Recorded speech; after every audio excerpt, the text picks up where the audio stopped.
Have you ever hugged someone goodbye, only to realize they were already gone, even while they were still standing right in front of you? I used to believe that eyes never lie.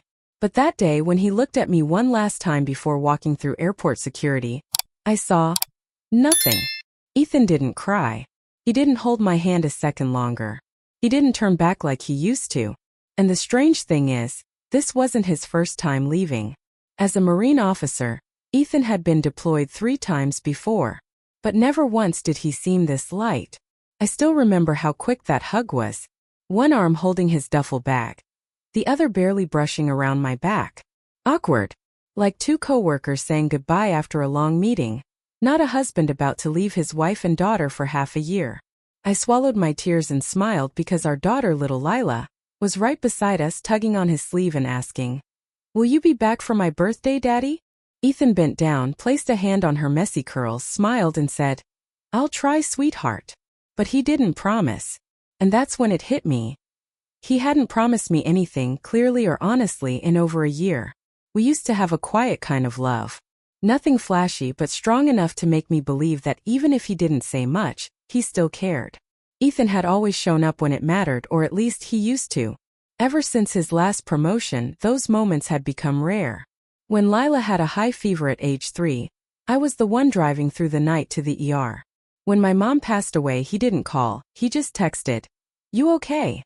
When I earned my nursing degree, he missed the ceremony. "Urgent meeting," he said. I made excuses for him. "He's busy. He's serving the country." I'm a military wife, I get it. And I did get it. I respected the mission. But what I forgot was this. Respect is not a substitute for care. The night before Ethan's flight, I cooked his favorite meatloaf, even plated a separate portion just how he liked it. Light on sauce, extra potatoes. He ate it, nodded, went upstairs to pack. Not a single thank you. Not even a second glance. I cleared the dishes in silence, with only the ticking of the wall clock keeping me company. That night I stayed awake. Ethan slept soundly, and the next morning at the airport he stood there, the man I once loved deeply, and said goodbye to me and our daughter like we were just 2 travelers he'd met in line. It took me weeks after he'd left to finally face the truth. Ethan had been gone for a long time. This deployment was just paperwork. His heart had already left our home, and those vows we once whispered. And the part that hurt the most? It wasn't that he changed. It was that I knew something was off. And I didn't want to believe it. Sometimes our instincts know when something's breaking. But because we love, we patch it up with hope, while the other person packed their bags long ago. I don't blame myself for loving him. But I've started learning to listen to silence. Because sometimes silence speaks louder than anything else ever could. That was the moment everything truly changed. Not when Ethan signed the papers. Not when the account was emptied. But when I stood there holding my daughter's tiny hand, and knew deep down, the man I was sending off wasn't the one who'd come back. I want to tell you about the signs I once ignored because I thought that's just how men were. But now I know. Those weren't quirks. They were warnings my heart was trying to scream. Signs I ignored for too long. They say love isn't blind. We just close our eyes when we're afraid to see the truth. Me? I closed mine. More times than I care to admit. I can't pinpoint the exact moment things started to shift. Maybe it was the night Ethan came home late from an urgent meeting, still smelling like whiskey. Or the day I noticed the iPad password had been changed, and he simply said, "I updated the software." At first I explained everything away as gently as I could. He was tired. He was stressed. His job came with pressure. I remember telling a friend, "Ethan's not a bad guy. He just doesn't know how to show things well." But looking back, I realize I was writing his apology for him, one he never actually gave. One night I was working the overnight shift at the hospital. Lila had a high fever. I called Ethan hoping he'd get home before I could swap shifts. He didn't answer. An hour later he texted, "At Fort Hood with my supervisor. Can't make it back." When I got home, Lila was curled up, still burning up on the sofa. And Ethan? Fast asleep in our bed. His jacket was hanging on the chair, with the logo of a bar near the base still on it. I didn't say a word. I tucked my daughter in. Then I went into the laundry room and cried alone. Then came the bank call. A late fee on a bill from our joint account, something that had never happened in 7 years of marriage. I checked the app. Just a few $100s left. Ethan had been withdrawing money, quietly, without a word. His explanation: I'm investing in something personal. The whole family will benefit later. Later I found out I was never part of the whole family he had in mind. I started noticing how he avoided long conversations. Every time I asked about Lila's school, our insurance plans, or even just our future, he'd brush it off. No need to plan that far ahead. He always said, we're just too busy right now. But we became I became a man I no longer recognized, living under the same roof as me. One evening I was folding Ethan's laundry when I found a business card in his jeans pocket, for a real estate company. I asked him about it. He smiled and said, a buddy just switched careers. Wanted me to check out a few investment properties. I believed him, because I wanted to believe him. I thought, who questions their husband over one little card? But now I know those little cards, they're often the breadcrumbs that lead to the biggest cracks in your life. The lesson I've learned? Not every red flag comes with shouting or slammed doors. Some marriages don't explode. They erode slowly through silences, glances that no longer linger, and late arrivals that stop coming with apologies. What about you? Have you ever ignored a warning sign, just because it hurt too much to admit the person you loved was already changing? If you have, feel free to share it in the comments. I'll be here listening.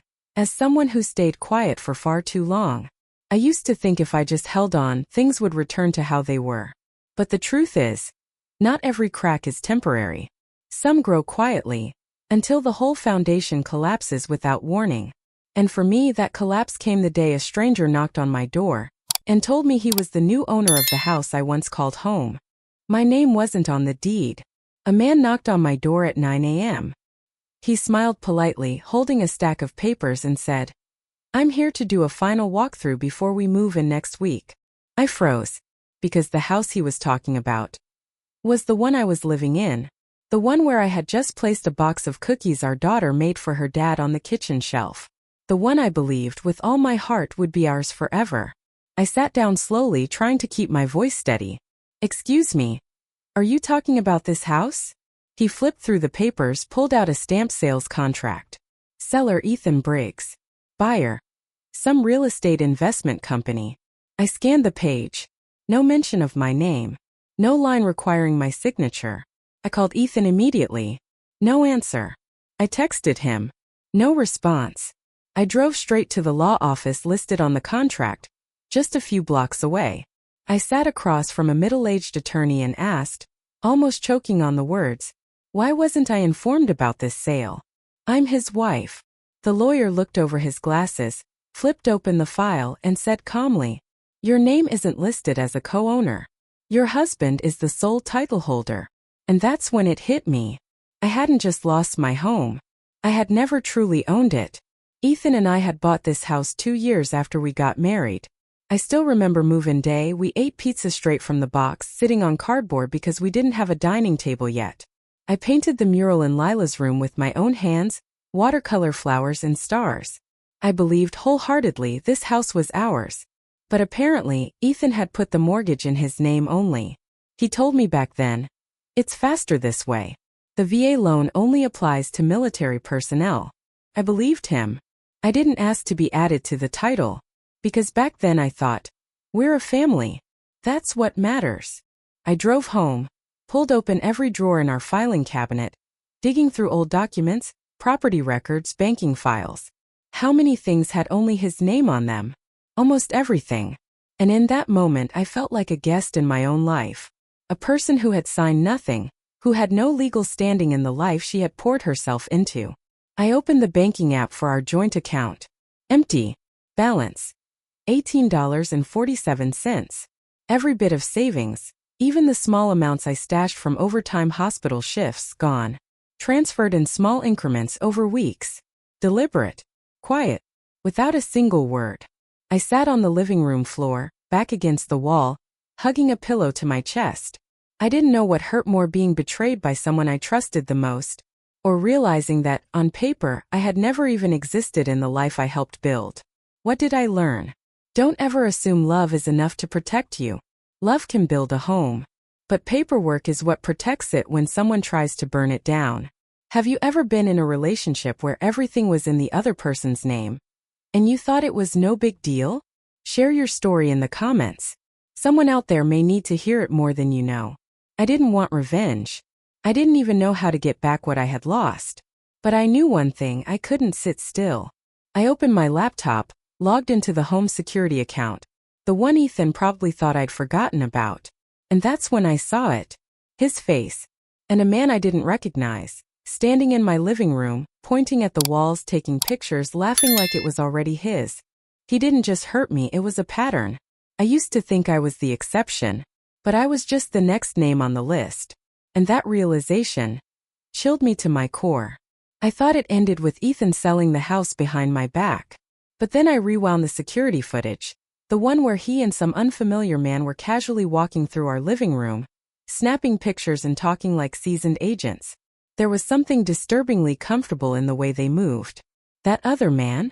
His name was Kyle Anders. I recognized the logo on the side of his truck. I Googled his name along with his real estate company, and what I found made my hands shake. Kyle had been sued before, involved in a rushed property sale that blindsided a woman whose husband was deployed in the military. I clicked every link, read every word. And that woman's story? It was a painful mirror of my own. They called it the quick flip military scheme. Homes owned by military couples, but with the paperwork almost always in the husband's name. Wives, often busy caring for kids, working, holding down the home front, had no idea their houses were being sold out from under them. Kyle was a coordinator. And Ethan? Seemed he'd been coached. How to forge a signature. How to transfer ownership. How to pull equity from the home. And disappear. I reached out to Julia, an old classmate of mine who now worked as an assistant at the Travis County Clerk's office. I asked her to check the title history on our property. She called back 3 hours later. Her voice was quiet, hesitant. "Carmen, Ethan refinanced the house 2 months ago. There's a new loan for $145,000, in his name only. It was approved, using paperwork that included your signature." I went numb. I had never signed anything. I knew in that moment my signature had been forged. I called my lawyer, laid it all out: the footage, the sale, the refinance, my real signature samples. He reviewed everything and finally said, "We've seen these kinds of cases before. And usually, it's not just one victim." So we started digging deeper. And sure enough, Ethan had helped facilitate the quick sale of 2 other homes in the past 3 years. Both were owned by former military friends. One going through a divorce, the other struggling with PTSD. In both cases, the wives had no idea their husbands had taken out loans using their sole ownership and then transferred the property under the guise of joint investments. That's when I realized this wasn't just the breakdown of a marriage. This was a pattern of betrayal, built on trust, disguised as partnership, and executed through legal loopholes. Women like me, loyal, trusting, quietly carrying the emotional load, made perfect targets. Because we didn't question it. The lesson I learned? Being a husband, a father, or even a soldier doesn't automatically make someone trustworthy. Titles don't define character. And you're not wrong for asking questions, for double-checking, or for wanting to protect yourself in your own life. Have you ever known someone who repeated the same harmful pattern? Not just with you, but with others too? If so, share your story. You might help someone open their eyes before it's too late. I turned over all the evidence to my attorney, and a few days later I got a call from a federal investigator. They had been watching Kyle and his team for a while, and my case might be the missing link that finally cracked the whole thing open. I never imagined that something as simple as checking the camera feed, something I did just to confirm what I already knew, would become the key to exposing a fraud ring targeting military families across the country. And what broke me most wasn't just that I'd been used. It was knowing that my daughter once looked at that man, with all the love in the world, and called him Daddy. A home I didn't build but finally belonged to. Not every place with walls, a roof, and an address is truly a home. Sometimes you can live there for years and still feel like a guest, because nothing inside it ever really belonged to you. After Ethan was officially placed under investigation by the district attorney's office, I was contacted by a federal agent. They told me that my case, along with the home security footage and forged signature documents, had helped them close a crucial link in a year-long federal investigation. Ethan and Kyle were both charged with financial fraud, document forgery, and violations of federal real estate laws. I didn't feel angry anymore, just tired. The truth was, I had lost the house, but I had found something far more important: my voice. Lila and I moved into a small apartment in South Austin. No backyard, no big porch, no vintage clawfoot tub like the old house had. But there's a little dining table by the window, where every night my daughter and I draw pictures, do homework, eat grilled cheese, and tell each other the 3 best things that happened that day. I bought a pink salt lamp, hung up linen curtains, built a tiny pine bookshelf with my own hands, even if it wobbles a bit. And for the first time in years, I felt present in the place I lived. Truly home. The old house was eventually seized. The investigator said it might be auctioned off to fund relief for other victims. I didn't care anymore. I didn't want it back. Because no space built on lies, no matter how many coats of paint you apply, can ever be called home. One afternoon, I received a handwritten letter from a woman in North Carolina. She wrote, "I'm a military wife too. I used to stay silent like you did. I thought I shouldn't ask too many questions, because that's just part of his job. But your story stopped me right before I signed away the deed to our house, to a trusted agent he suggested. You don't know this, but you saved me." I read that letter over and over, then pinned it to the corkboard above my desk, not out of pride, but as a reminder that what I went through could become a light for someone else still walking through their own darkness. The final lesson I want to leave you with: sometimes what you build with all your love can still be taken away with just one forged signature. But what no one can take from you is your resilience, your dignity, your ability to stand up and rebuild again. No one can forge that on your behalf. Have you ever lost something you thought was yours forever, only to discover a stronger version of yourself on the other side? If so, I hope you'll share it in the comments. You never know. Your story might be the very one someone else needs to hear to keep going. I didn't build this new home with money or with skilled hands, but I built it with clarity, with self-respect, with a love that's no longer blind, and this time, it truly belongs to me. If you're someone who seeks out real-life stories, stories where women don't just survive, but rise with quiet strength and grace, stay with me. Hit that subscribe button, because there are so many more women just like us, learning how to come home to themselves, silently, proudly,